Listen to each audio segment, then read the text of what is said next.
Hi everybody. I'm filming this kind of quietly because everybody else in my house is asleep.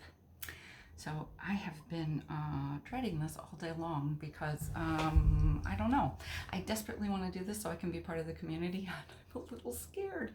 So I'm really glad that I told all of you that I was going to do a coloring video today on Spectrum Noir, and then I got cold feet today because I'm like, who am I? What am I gonna say? What do we need to do? So let me tell you a little bit about this.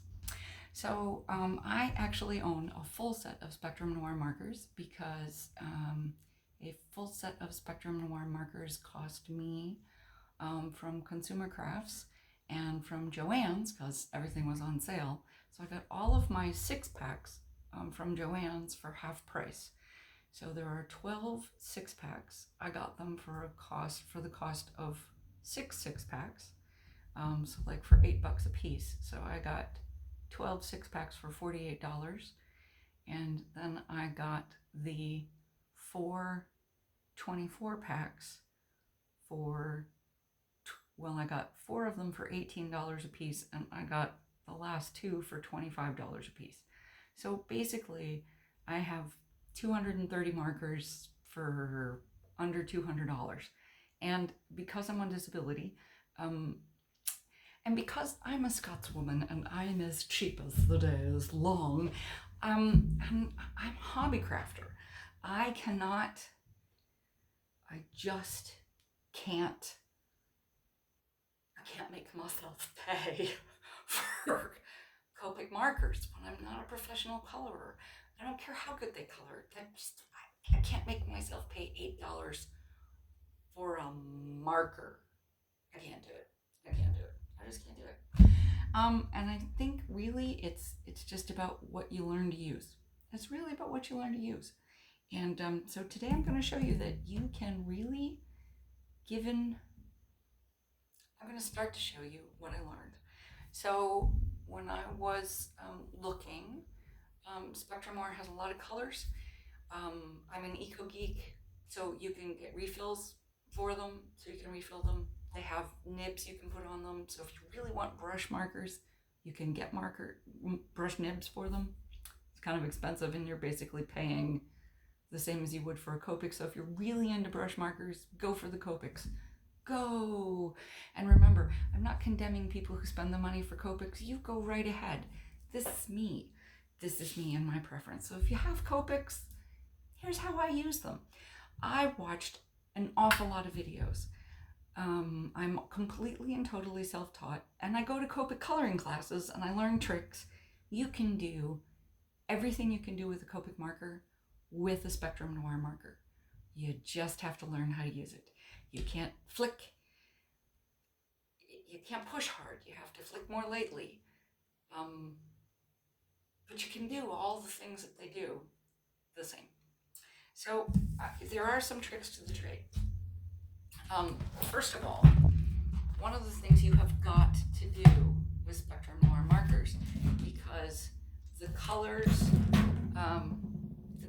on the barrel, this says HB1, that stands, I'll tell you in a minute, I think it stands for hibiscus, I'm not sure, hydrangea blue. It says hydrangea blue. It's basically purple. That's not purple. That is definitely white. When you look at it on the inside, you can tell. There's no way that matches that. It just doesn't.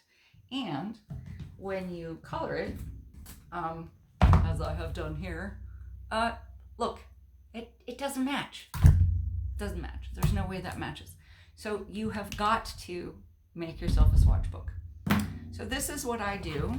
I have a little outline cloud stamp that I do.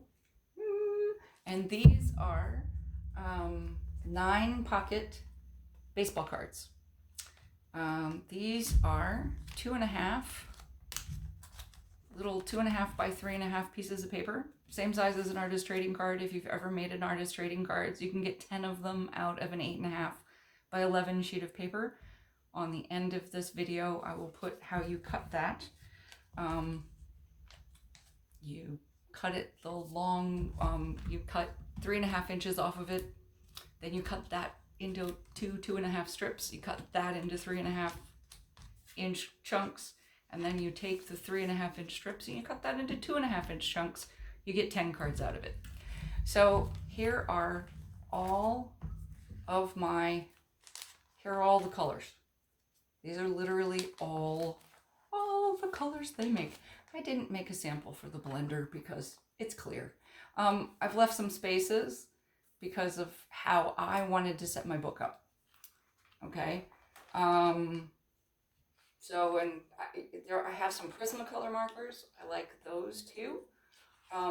It's just the way things go. And I have some Faber-Castell markers.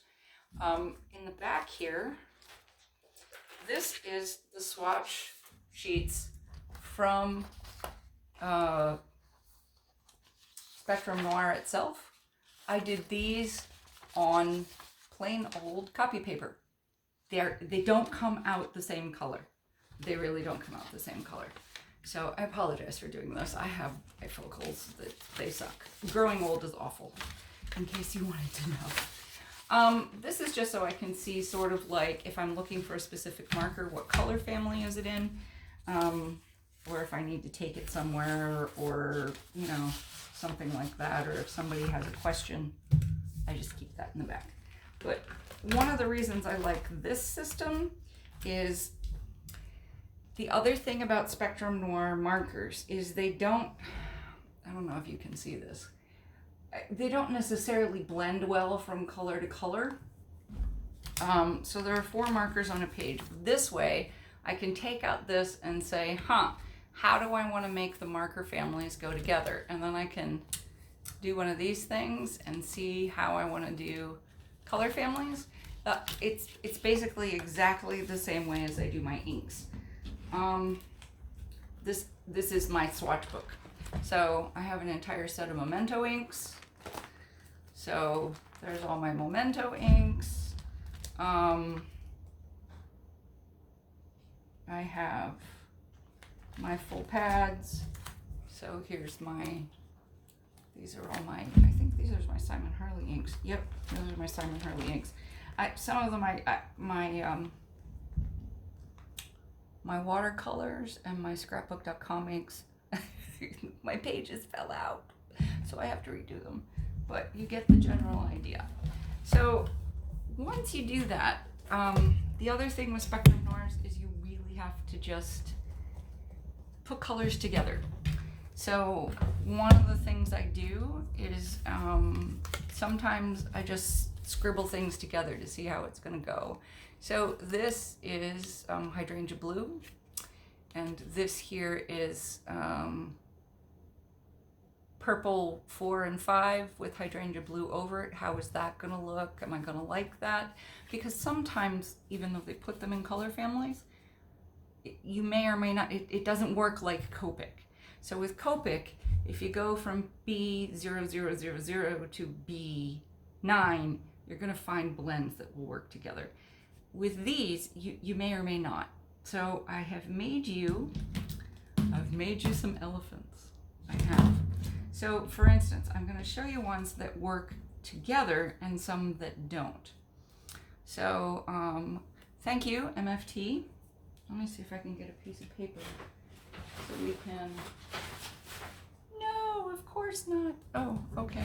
I'll put this behind it. So we're going to do coloring later on. So here you go. Here's a little elephant. There he is from the Adorable Elephant stamp set from MFT. There he is. So he is colored with True Blue 1, True Blue 2, and True Blue 3. And then his ears are highlighted with Flesh, Flesh number 4. Okay, so in this case, I've used the numbers 1 through 3, and I've done, I tend to do my darkest, I tend to put down a little bit of light to get the ink moving, and then my dark, and then my, then my medium, and then my light, and then my dark, and then I blend by using my light all over everything all over again. Remembering that alcohol markers, if you put down a lighter color, will pick up the pigment. So that's what happened when I put down the flesh. It took off the blue in his ears. So that's pretty cool. I'm making a bunch of, well, I'll just keep these and I will just make cards out of them. Okay? For instance, here's another little elephant, same set. This is Ice Gray, which is basically Spectrum Noir's version of Cool Gray. This is 2, 3, and 4. The IG1 is basically neutral, and it's very, very hard to see. It's very, very light. If you want to do shadows for things, I always recommend IG2 because it's so, IG1 is so light you basically can't see it. But there he is. He does not have any shading in his ears. For instance, on this side, I did some really shadows. I'm not all that averse to having lines in animals. Sometimes we have lines and sometimes we don't on our when we have shadows. So he has some more prominent lines. I kind of like that. You kind of sort of develop your own style. Now, for some things, here's another one. This is what Hydrangea Blue 1, 2, and 3 look like when you color them all together. And that's me knocking things over on my desk because, you know, God forbid a video go well all the way through because, you know. So I want to show you what this looks like. So when you look at the colors, they look like this. All right? So this Hydrangea Blue up here, number 1, looks pretty light. But when you color it over a whole creature, it comes out looking like that. So you gotta experiment. You gotta experiment. So I was kind of surprised. So that's what it looks like in the swatch. You wouldn't expect it to be this dark, but it is. There you go. You just got to know your markers, know your markers and figure out what happens. Now, the interesting thing is some of the markers you don't want to put together, okay? So, for instance, when I was doing this guy's orange, okay? So, here's my little orange dude. Okay, when I was putting them together, I'm looking at the orange marker. Okay, now here's the set of oranges, orange 1, 2, and 3. And I looked at that and said, well, the first one's really yellowy, the second one is really orange, and the third one is really red. What else do I have? So I went to my swatch book and I'm looking at these swatches, which this is the burnt orange colors.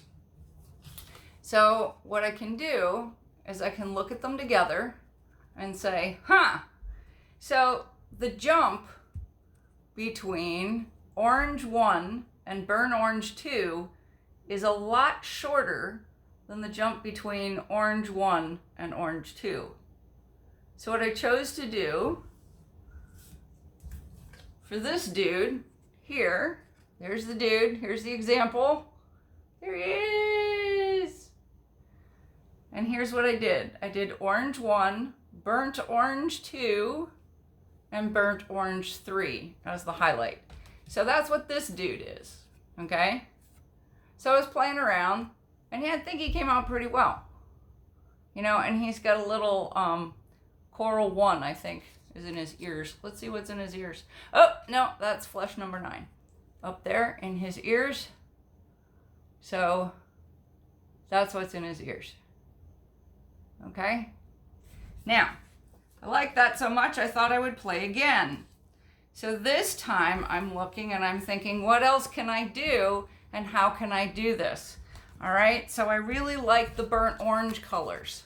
All right, but that burnt orange set is a really bizarre looking set. Oh my gosh, how am I gonna do this? So I'm looking through and I'm looking through, and this is what I ended up doing, which is really kind of weird, but this is why you have swatches, as I'm pulling out all my swatch books here everywhere.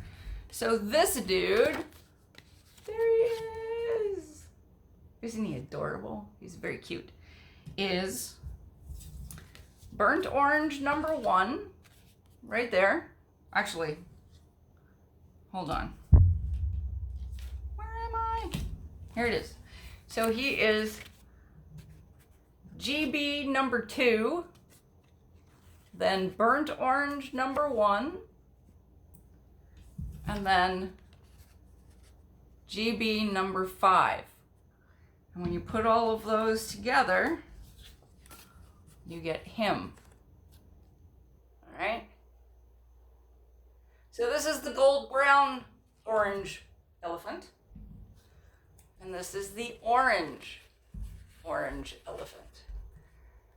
So notice the differences. And all that is me playing with the markers and going, I wonder what goes together.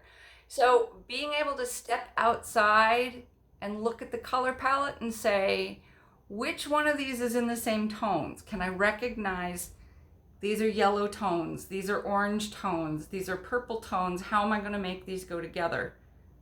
That's how this works, and that's how you use a swatch book. And the secret to using Spectrum Noir markers is to really use your swatch book.